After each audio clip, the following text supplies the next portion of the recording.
So up until about 3 months ago, I could not stop comparing myself to other people.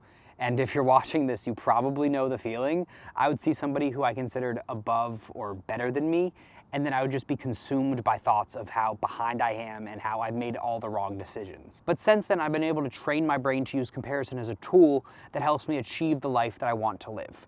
And this isn't going to be one of those videos full of quick fixes like delete Instagram, and if you're looking for that, this video probably isn't for you. Instead, I'm going to explain the evolutionary reason why we compare, the biological system that happens in our brains when we compare, and how we can use comparison as a tool to make our lives better. For years, I was under the impression that comparison was caused by a mismatch between our caveman brains and the hyper-interconnected world that we live in.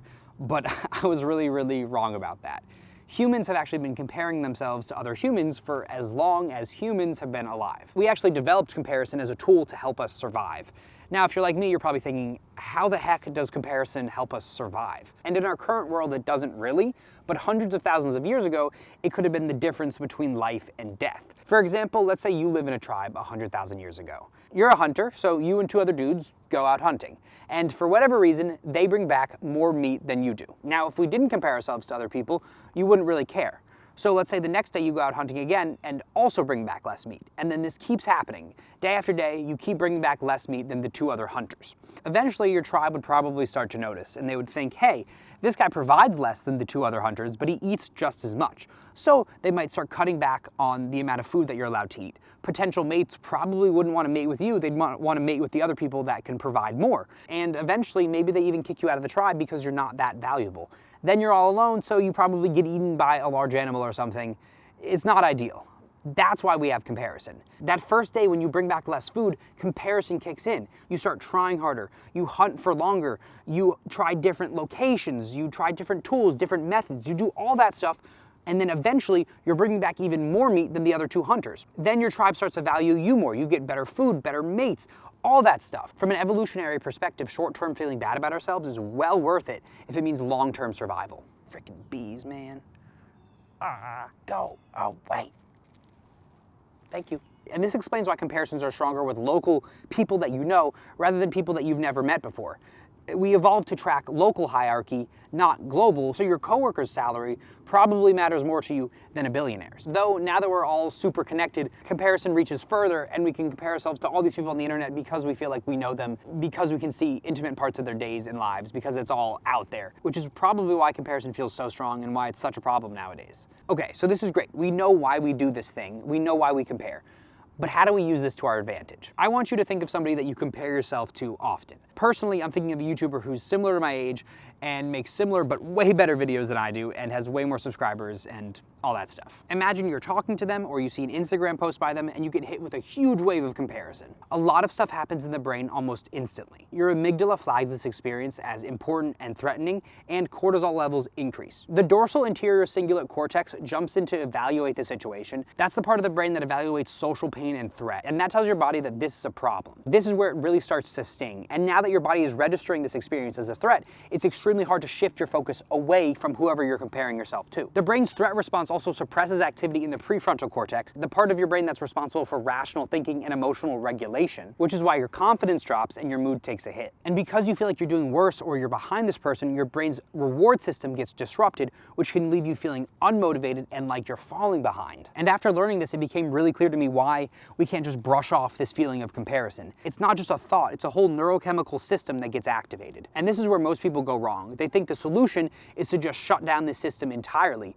This is where people delete Instagram, for example. But this is like putting a Band-Aid on a broken arm. It doesn't work. You can't avoid comparison forever. You're gonna keep feeling really bad unless you can change how you interact with this system. And as humans, through repetition, we actually can change how we interact with this system. Our brains are plastic, meaning they can change and adapt, sometimes in good ways and sometimes in bad ways.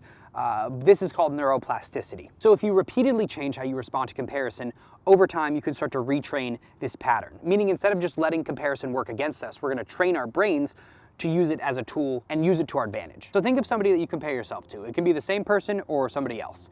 Instead of just letting our brains go into autopilot, we're actually gonna step in and take control this time. As soon as you notice that you're comparing yourself to somebody, label it. And that can be something as simple as thinking, I am comparing myself to somebody. Then interrupt it. Your brain wants to think they're better than me, I'm behind them. Instead think, this is just what I'm programmed to do. This reduces amygdala activation and the cortisol spike, as well as activates the prefrontal cortex. And when the prefrontal cortex is active, we're able to think more clearly and better regulate our emotional responses. Now it's time to swap what our brain wants us to think, the I'm falling behind, I made all the wrong decisions, all that stuff, for more constructive statements like, this is great information, this is useful data, this is showing me what I want and what I can achieve. We're shifting the comparison system away from threat and into learning. But it's not enough to just reframe what's happening in our brains. That alone won't retrain how the brain responds. We need to take action so that our brain knows this new system is useful. Most of the people that I compare myself to are really good socially. They can just talk to people they just met and have a great flowing conversation.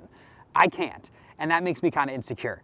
So one action I can take is to talk to more people so that I become better at talking to people. Then finally acknowledge that this new system worked. You can think, dang, that was so much better than spiraling out of control. Now actually changing the system takes time and repetition. It's kind of like working out. The first time you do it, you don't really feel much difference. By the 30th time, you're looking jacked and you feel like a whole different person. So again, you're not trying to stop comparing yourself to other people. That's not possible. Instead, you're creating a new, better system for comparison, and that's something that your brain can accept. And now it's time for the fun part. Once you're not consumed by comparison and escaping into your favorite video game or TV show to get away from it, you can actually start to really analyze the comparisons. When you compare yourself to somebody, it's usually coming from one of two places, dissatisfaction or ego. If it's coming from a place of dissatisfaction, it's probably telling you that there's a gap between the life that you want and the life that you're actually living. That could be your job, your relationships, your friendships, or anything else. If you keep comparing yourself to people who started their own businesses, maybe that's a sign that you're not really satisfied at your job. But this is where we need to be really careful, because most people think,